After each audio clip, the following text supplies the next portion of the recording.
So break down some of what you found in the think tanks running Obama, what they're planning.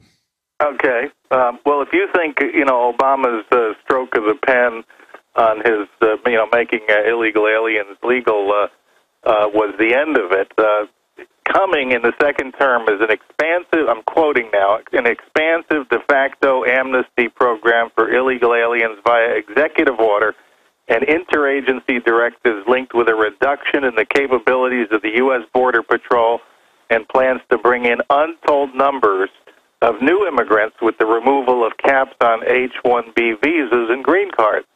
See, they want to transform America fundamentally. Obama told us this in 2008, but they're actually going to do it if they get another chance beginning in 2013. And by the way, you've been saying this in this new book, because I was reading about it, for 3 months or something. They're already doing what is in the book that isn't even out yet, legalizing the illegals, shutting down Border Patrol stations. Yeah, they're doing it incrementally right now. They're taking baby steps, but given 4 more years, and it's by the way, it doesn't matter who's in the Congress, because what Obama has shown over and over again, he's willing to misuse his executive power. He has nothing but contempt for the Constitution.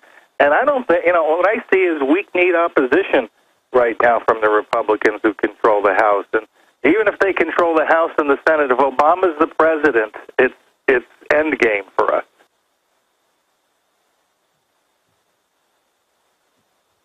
When you say hunted down like dogs, elaborate on that. Well, yeah, what I'm saying there is I think that we will not be, you've established an amazing platform, and I've done okay in that department over the years. I do not believe those platforms will be allowed to survive in what is coming, which is basically a totalitarian police state. And it could be worse than that. I mean, and quite honestly, if I were you, I'd take out a big life insurance policy if Obama gets reelected. I know I will. I'm being, about as blunt as I can be. I think we have to do whatever we can to prevent that eventuality. And if that means voting this time, I hate to say it. I really hate to say it. It's against my nature to say it. You didn't say that 4 years ago. I didn't say it. But I'll tell you something. I'm going to go to the polls this year, and I'm going to vote for a guy I really don't respect, really don't like, don't think he's going to do what he says he's going to do, don't believe he's going to be the answer to our problems, but I'm going to do that in self-defense. Well, maybe that's what Rand Paul was told whenever he went ahead and saddled up next to Romney, because I've talked to a lot of bigwigs, and they say, look, you don't get it. Obama is Chicago communist mafia. They plan a bloody takeover. Yep. And Mitt Romney's banker run, corrupt everything. But he's basically... he's not going to kill you. He's not going to kill you, but what's the term? He's a country club Republican, so they don't do it mafia style. Yeah, I mean, ask yourself this simple question. Will you, there's a guy who's running, and he's going to kill you. There's a guy who's running who's not going to kill you. What are you going to do? Are you going to sit it out? I mean, honestly, I just can't see that. I can't see doing that. I'm not saying, go out there and work enthusiastically for Mitt Romney and he's going to solve your problems. He's not. Well, the argument I've heard from people in Washington is that you can influence Romney if you actually try to get in there, and that's what Rand Paul's trying to do. What do you think of that strategy? Well, I think he's right, and I'd like to see Rand Paul be on the vice presidential ticket with Romney because he'd be a great influence. I think he's one of the shining lights we have in the Senate right now. And so I'd listen very carefully to what he's saying. I think he knows a lot of what we're talking about. I mean, I understand what you're saying, and I remember Clinton killing those hundreds of people, all those hundreds of people dying, and I know that they're gearing up for total takeover. I mean, look at Homeland Security, look at the military, look at the executive orders, look at the preparations for gun confiscation. I mean, that's in the latest Army training manuals, Joseph. I mean, I mean, even being... Hey, look, the Obama administration did the same thing already, too. They killed hundreds of people. That's what Fast and Furious was. It wasn't just 2 law enforcement officers in the U.S. who got killed. It's untold numbers of Mexican citizens and peasants and probably other U.S. Yeah, I think they estimate 2,400 in Mexico and over 200 here. Yeah. I mean, that's a slaughter.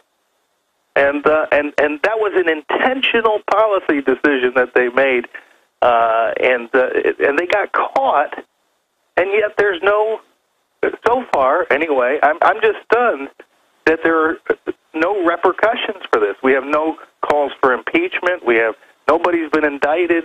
Nobody's been charged. Holder's still sitting there as the Attorney General of the United States. You know, so... And, you know, he was involved in Oklahoma City. Just to be clear here, Joseph Farah, you're saying following the past patterns with this type of mafia, they're going to feel like they're invincible with the pardons and the rest of it in the second term, and that's when they're going to let their hair down. They will be invincible. I have no confidence that a Republican Congress is going to keep them in check. That's the obvious thing that we should learn from our experience when I wrote None of the Above. It was for the reason that, look, essentially you don't have a clear choice here. A lot of people think, well, if we have a Republican Congress, they're going to keep Obama in check. De facto, we have a Republican Congress right now. They haven't done diddly squat to stop Obama, and they have the power. Why is that? How can they have the Secretary of Defense march in with the generals and say, we're under NATO command, we don't go to Congress to go to war? I mean, that's high treason right there. How have we gotten to this point? What happened to Congress? Are they being blackmailed? Yeah, well, that's happened incrementally on both Democrat and Republican watches over decades. Vietnam was a perfect example, right? Did we ever declare war in Vietnam? One of the bloodiest wars we've ever fought, one of the longest wars we've ever fought. Didn't happen. When you ignore the Constitution, even in a small way, suddenly, you start taking more advantage of the Constitution, and that's what we've been doing for decades and decades now. And it's to the point now, nobody even cares whether the President of the United States is constitutionally eligible to be there. Nobody cares. Well, undoubtedly, they are doing everything they can to shut this country down. Every policy they have is to shut down American businesses. Joseph, why is that? Just to make us dependent? I mean, I guess they've got to bring us down before they remake us in their collectivist image? Well, yeah, I mean, sure. When Lenin took power, his job was not to create jobs for people. Far from it. It was to total control, make the population dependent on government. The government is a matter of life and death with you. They decide whether you're going to eat or you're not going to eat, whether you get a bullet in the head or you don't get a bullet in the head. And that is we're getting very close to that situation in America today. That's what I'm saying. And people don't realize historically that once you get to this point, it's only a degree from where you go where we're at now, where they're lined up on our borders, the tyrants are, politically, to you move 1 degree and you're suddenly in North Korea. Mm-hmm. And so much of the cowardly population is going to just get behind all this because they're going to want their freebies. And then that's why they've doubled the number of people on welfare in the last 4 years. We are in so much trouble. I want to talk about drones when we come back and the latest Arpaio news.